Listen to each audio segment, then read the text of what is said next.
नमस्कार, स्वागत है आप सभी का व्यूज हाइलाइट्स में। शुरुआत करेंगे फटाफट खबरों का सिलसिला। मैं हूं गरिमा रितेश।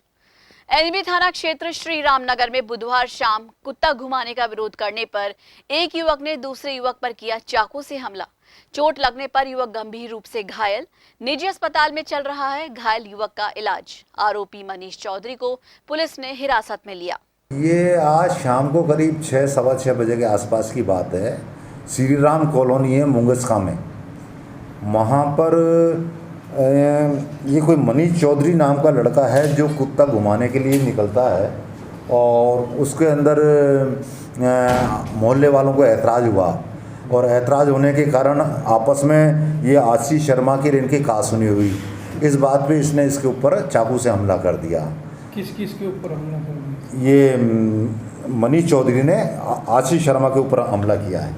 कोतवाली थाना पुलिस ने कार्रवाई करते हुए 2 शातिर वाहन चोरों को किया गिरफ्तार। कब्जे से एक बाइक और स्कूटी बरामद। 31 मई को रात अज्ञात लोगों के खिलाफ एक बाइक चोरी होने का कराया था मुकदमा दर्ज। टीम का गठन कर पुलिस ने शुरू की जांच। संदिग्धों से पूछताछ करने पर हुआ खुलासा। 1 तारीख को रत्ती राम शर्मा ने मुकदमा दर्ज कराया था कि मेरी रात 31 की रात्रि को मोटरसाइकिल चोरी कर ली और उनको पता चला कि पड़ोस में जो दारू पीते हैं, पूर्व में भी कई वारदात कर चुके हैं, अमित गुजर और आकाश जाटा उर्फ गंजा, उन लोगों ने मोटरसाइकिल चोरी की है। तो वो सुबह रतिराम उनके घर पे गया जानकारी करने, तो उन्होंने उसके साथ मारपीट कर दी। मारपीट होने के बाद वो वापस थाने आया, उसका मुकदमा दर्ज किया गया। मुकदमा दर्ज करने के बाद तफ्तीश आरंभ की गई। तफ्तीश में दोनों को दस्तयाब करके गहनता से पूछताछ की गई तो दोनों ने स्वीकार किया। मॉडर्न शूटिंग से श्रम विभाग द्वारा एक श्रमिक के हित में फैसला देने के बावजूद भी कंपनी द्वारा 5 लाख रुपए की राशि नहीं देने पर श्रमिक कंपनी बाग स्थित शहीद स्मारक पर अनशन पर बैठा। पूर्व में मुख्यमंत्री, श्रम मंत्री, कलेक्टर को भी सौंपा गया ज्ञापन, लेकिन अभी तक नहीं हुई कोई भी सुनवाई। माननीय श्रम न्यायालय अलवर ने मार्च 2017 में मॉडर्न शूटिंग के विरुद्ध मेरे हक में 5 लाख रुपए का अवार्ड पास किया था, जिसकी पालना के लिए मैंने श्रम विभाग जयपुर में प्रार्थना पत्र दिया था। जयपुर के श्रम विभाग ने मॉडर्न शूटिंग के साथ ही सत्य तेज मर्केंटाइल्स प्राइवेट लिमिटेड मुंबई को एक नोटिस जारी किया था। नोटिस जारी करने का कारण ये था कि श्रम विभाग अलवर ने मॉडर्न शूटिंग जो बिक चुकी है और सत्य तेज मर्केंटाइल्स प्राइवेट लिमिटेड ने खरीदी है, उसने समझौता करके साथ जो श्रमिक बाकी थे उनका सारा पैसा दिलवाया, लगभग 500 श्रमिकों का। लेकिन जब मेरे फैसले की बात हुई तो नोटिस में सत्य तेज मर्केंटाइल्स प्राइवेट लिमिटेड ने कहा कि ये श्रमिक 5 लाख रुपए अवार्ड के ले चुका है, जब मुझे एक पैसा नहीं मिला। सामाजिक और धार्मिक भावना से रामगढ़ में भाव सिद्ध मंदिर में पक्षियों के लिए लगाए गए परिंदे, चुग्गा डालने की भी की गई व्यवस्था। भाजपा नेता सुखवंत सिंह ने कोरोना महामारी शांति के लिए कराया यज्ञ, प्रसाद का भी किया गया वितरण। यहाँ विश्वव्यापी महामारी जैसा कि आपको पता है कोरोना चल रही है, उसी उपलक्ष्य में हमारे रामगढ़ के सभी कार्यकर्ताओं ने ये एक छोटा सा आयोजन रखा है। उसमें परिंदे लगाए गए हैं, भाव सिद्ध मंदिर में चुग्गा डाला गया है और इस रामगढ़ विधानसभा में कोरोना महामारी से सबको छुटकारा मिले, इसके लिए प्रार्थना की गई है भाव सिद्ध मंदिर में। नगर परिषद की ओर से गुरुवार को शहर के नयाबास क्षेत्र में अवैध अतिक्रमण हटाए जाने की बड़ी कार्रवाई को दिया गया अंजाम। कार्रवाई में नगर परिषद का अतिक्रमण निरोधी जाब्ता रहा मौजूद। अतिक्रमण हटाए जाने की कार्रवाई के चलते मौके पर लगी लोगों की भारी भीड़। कोरोना महामारी के चलते हर जगह कामकाज ठप पड़ा है, ऐसे में अदालत भी अछूती नहीं रही। राजस्व अपील मामले में चल रहे मुकदमों में लोगों को मिल रही है तारीख पर तारीख।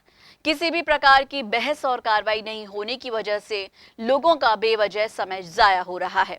आज मैंने राजस्व अपील अधिकारी अलवर से वार्ता की कि कोरोना वायरस को देखते हुए केंद्र सरकार के द्वारा व राज्य सरकार के द्वारा 30 जून तक कोरोना वायरस के कारण संक्रमण न फैले, इसलिए लॉकडाउन को बढ़ाया गया है। जिसके संबंध में हमारे सिविल न्यायालय में मात्र 2 कोर्ट्स खुल रही हैं जो अर्जेंट कोर्ट्स हैं, जो माननीय उच्च न्यायालय के आदेश अनुसार उसमें केवल अर्जेंट काम हो रहा है। लेकिन जो तारीखें हैं रेगुलर वो एडवांस जो है 14 जून तक की लगा दी गई है। हमारे यहाँ रेवेन्यू कोर्ट्स के अंदर जो तारीखें दी जा रही हैं, डे बाय डे तारीखें दी जा रही हैं, जिससे क्या है क्लाइंट्स भी इकट्ठे होते हैं, वकील भी इकट्ठे होते हैं, जिससे संक्रमण फैलने का ज़्यादा डर रहता है। और हम कई बार कह चुके हैं RAA से कि साहब इनमें इकजाई तारीखें 14 तक एक साथ तारीखें दे दी जाए, जिससे ना तो वकील इकट्ठे होंगे ना क्लाइंट्स इकट्ठे होंगे जी। लेकिन RAA की हठधर्मिता के कारण डे बाई डे तारीखें दी जा रही हैं, जिससे जो राज्य सरकार केंद्र सरकार की जो मंशा है कि भाई संक्रमण को रोका जा सके जी। उस मंशा को सफल नहीं होने देना चाहते ये, और यहाँ भीड़ इकट्ठी करके रखना चाहते हैं, जो कि न्यायोचित नहीं है और गलत है। इसलिए इनसे निवेदन है कि भाई 14 तक इकजाई तारीखें दी जाए, क्योंकि सिविल कोर्ट में भी दी जा चुकी हैं और फौजदारी कोर्टों में भी दी जा चुकी हैं। कहीं कोई अर्जेंट वर्क ही होता है, इसके अलावा कोई वर्क नहीं होता। तो यहाँ कोई ऐसी अर्जेंसी है नहीं, ये सब बहुत ज़्यादा अर्जेंसी है, और संक्रमण फैलने का पहले जान की रक्षा करेंगे या कोर्ट का काम देखा जाएगा। लॉकडाउन के प्रथम चरण से लेकर 5वें चरण की शुरुआती दौर तक लोग इस दौरान दिवंगत हुए अपने परिजनों की अस्थि कलश हरिद्वार नहीं ले जा पाए। ऐसे में राजस्थान सरकार द्वारा शुरू की गई एक विशेष पहल मोक्ष कलश निशुल्क यात्रा के तहत हरिद्वार में अस्थि विसर्जन के लिए लगाई गई बसें। बुधवार रात 9 बजे केंद्रीय बस स्टैंड से रवाना की गई बस। जी, किसको लेके जा रहे हो हरिद्वार आप? हम हमारी माता जी को। कब गुजरे? ये 19 अप्रैल 2020 को। अच्छा, तो पर लॉकडाउन में कैसे किस तरह की परेशानी आई आपको? परेशानी यही गवर्नमेंट ने पाबंदी लगा रखी थी, घर से नहीं निकलने दे रहे थे। परमिशन लेने जाएं ADM वगैरह को, वहाँ भी नहीं, अभी रुक जाओ, हम कोई ना कोई व्यवस्था करते हैं, ये है इस प्रकार। उसकी वजह से हमको अब लेट होना पड़ा। ये अस्थियां श्री चाचा जी की, श्याम सुंदर जी की हैं। ये 3 तारीख को एक्सपायर हुए थे, आज इनको 1 महीना होने वाला है। हमें इसे लॉकडाउन में बहुत परेशानी उठानी पड़ी अस्थियां रखने के लिए भी। राज्य प्रशासन ने हमारे लिए बस चलाई है। आज 7:30 बजे यहाँ से रवाना होकर सुबह 5 बजे यहाँ पर हरिद्वार पहुँचे हैं। अलवर अर्बन कोऑपरेटिव बैंक के खाता धारकों को अब किया जा रहा है बैंक द्वारा भुगतान। ऐसे में बैंक खाताधारकों के चेहरों पर लौटी खुशी। आपको बता दें कि नोटबंदी के समय से ही लेन देन बंद कर खाता धारकों के पैसे रोक रखे थे। मामले को लेकर चल रही थी जांच। ऐसे में अब बैंक खाता धारकों को उनकी जमा राशि का किया जा रहा है भुगतान। पेमेंट में हमने बैंक पेमेंट करने की प्रक्रिया हमने 11 मई से शुरू कर दी थी और आज तक लगभग 1100 फॉर्म जितने रसीद नंबर आए थे उन सबका हम पेमेंट बैंक ऑफ बड़ौदा करने के लिए भेज चुके हैं, जिनमें से लगभग 900 लोगों के पेमेंट खाते में पहुंच चुके हैं।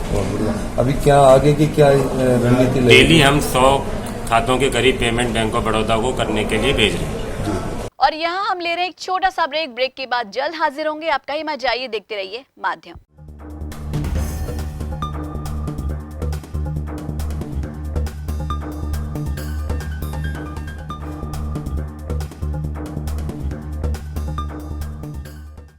व्यूज में एक बार फिर से आप सभी का स्वागत है और अब रुक करते हैं और कुछ खबरों का।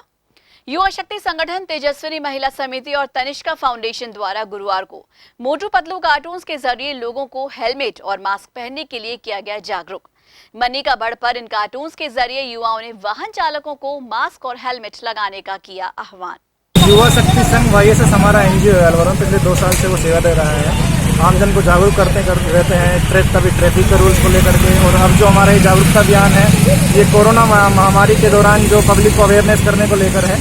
बाकायदा हमने लिखित में कलेक्टर साहब से परमिशन ली है इस बारे में और उन्होंने हमें आश्वासन दिया कि आप इसे कार्य को करते रहें, हम आपके साथ हैं। और पिछले 6 दिनों से ये हमने अभियान चलाया हुआ है, कल और रहेगा। और शहर के विभिन्न चौराहों पर, भीड़ भाड़ वाले इलाकों में जहां पब्लिक बिना मास्क के हमें दिखती है, तो हम उनको अवेयर करने के लिए मास्क और मुखौटों और बैनर के माध्यम से उनको अवेयर कर रहे हैं। किस प्रकार से कर रहे हैं? मोटू पतलू बन क्या? तो मोटू पतलू और मिक्की माउस का हमने कॉस्ट्यूम मंगवाई हैं बाहर से। दोस्त है हमारा वो जो काम करता है, उससे हमने लिए हैं किराए पे। और उसके साथ में हमने बैनर बनवाए, बैनर के माध्यम से। साथ में इस हमारी युवा शक्ति संघ टीम के साथ साथ तनिष्का फाउंडेशन और तेजस्वी महिला विकास समिति भी हमारे साथ दे रही है। वार्ड नंबर 25 राजाजी का बास में पिछले 6 महीनों से पानी नहीं आने की समस्या को लेकर स्थानीय महिलाएं पहुंची जलदाय विभाग कार्यालय और अधिकारियों को पानी की समस्या से कराया अवगत। वहीं अधिकारियों ने भी जल्द ही पानी की व्यवस्था दुरुस्त करने का दिया महिलाओं को आश्वासन। हमारे पानी नहीं आ रही, 3 महीने हो गए, पानी बिल्कुल भी नहीं आ रहा। तो कैसे काम चलता है? तो ऐसे ही चला रहे हैं, बस टैंकर मंगा के पुलिस लाते हैं, पैसों से टैंकर गिरवाते हैं। अब यहाँ आए हो, कितनी बार आ चुके हो? 3-4 बार आ चुके हैं, तो कुछ हल नहीं, कोई हल नहीं हो रहा इधर। अब क्या कहा इन्होंने अधिकारियों ने? ये कह रहे हैं कि पुलिस लाइन के पास करवा देंगे आपके बोरिंग सेंशन। अब मास्क भी हो चुका है लोगों के ड्रेस कोड में शामिल। ऐसे में लोग अब सुविधाजनक और अट्रैक्टिव लुक वाले मास्क की ओर अपना रुझान दिखा रहे हैं। जानी मानी ड्रेस डिजाइनर और फिल्म सुई धागा की डायरेक्टर श्वेता शर्मा ने माध्यम टीवी को दी जानकारी। लोगों ने कोरोना के साथ साथ चेंज किया अपना लाइफस्टाइल। नमस्कार, मैं श्वेता शर्मा, मैं एक फैशन डिज़ाइनर हूँ। जैसा कि आपने देखा, इतनी बड़ी महामारी आई है और इस महामारी में मास्क हमारे जीवन का एक अनिवार्य हिस्सा बन चुका है। ये हमारी अब नेसेसिटी है, जीना है तो मास्क के साथ ही जीना है। जिस तरीके से हम लोग एक ही पोशाक पहनते पहनते परेशान हो जाते हैं, ऊब जाते हैं, उसी तरीके से एक ही तरीके का मास्क नहीं पहन सकते हैं। महामारी ज़रूर आई है, परेशानी ज़रूर है, बट फैशन करना हम नहीं छोड़ सकते हैं। तो इसी को देखते हुए हम लोगों ने डिज़ाइनर मास्क बनाए हैं, डिफरेंट कट्स के साथ, डिफरेंट स्टाइल के साथ, इको फ्रेंडली कपड़े के साथ। और जिस तरीके की हमारे प्रधानमंत्री जी भी बोलते हैं, support local, made in India, तो हम लोगों ने खादी के मास्क इंट्रोड्यूस करे हैं जो कि सांस लेने में बहुत कंफर्टेबल हैं, वॉशेबल हैं। और जिस तरीके के लोगों को पूरे पूरे दिन मास्क लगाना पड़ता है, तो आप देखते हैं कि ज़्यादा देर मास्क लगाने से हम लोग को घुटन महसूस हो जाती है, ऑक्सीजन का लेवल कम हो जाता है। लेकिन खादी के मास्क में ऐसा नहीं है, क्योंकि उसमें आपको सांस लेने में कोई परेशानी महसूस नहीं होती है और ट्रिपल लेयर होने के बावजूद आप कंफर्टेबली पहन के काम कर सकते हैं, पूरा दिन लगा सकते हैं, कोई निशान नहीं आता है। तो इसीलिए हम लोगों ने डिफरेंट कट्स के संग, डिज़ाइंस के संग और ड्रेसेस के मैचिंग, जेंट्स के मैचिंग शर्ट्स के साथ, लेडीज़ की डिफरेंट फॉर्मल और कैजुअल ड्रेसेस के साथ हम लोगों ने खादी के मास्क इंट्रोड्यूस करें। सिल्वर ओक और स्टेप बाय स्टेप स्कूल में पढ़ने वाले बच्चों के अभिभावकों ने गुरुवार दोपहर जिला कलेक्टर को फीस माफ करने का सौंपा ज्ञापन के माध्यम से 3 माह की फीस माफ करने का किया गया अनुरोध। सर, मेरा नाम दीपा शर्मा है और हम फीस से संबंधित यहाँ पर आए हैं और फीस से संबंधित सर को ज्ञापन देना है, ताकि जो 3 महीने की जो फीस है, जिसमें बहुत कठिनाई का समय निकला है सभी के लिए, किसी के पास कोई अर्निंग नहीं है, तो वो इस जो स्कूल्स की फीस है वो कैसे पे कर पाएगा। तो इसके लिए प्रशासन कुछ भी ही नहीं कर रहा है, ना तो गवर्नमेंट की तरफ से ना स्कूल प्रशासन। तो हम चाहते हैं कि वो हमारा सपोर्ट करे और ज़्यादा नहीं तो कम से कम 3 महीने की वो फीस हमको माफ़ करें। मेरा नाम वीरेंद्र क्रांतिकारी। और देखिए, ये जो 3 महीने की फ़ीस को लेकर के अप्रैल, मई, जून, इसको लेकर के हम पहले भी सिल्वर ओक स्कूल में जा चुके हैं, वहाँ के प्रशासन से बात कर चुके हैं, लेकिन वहाँ के प्रशासन ने कोई भी ऐसा संतुष्टजनक कोई जवाब नहीं दिया है।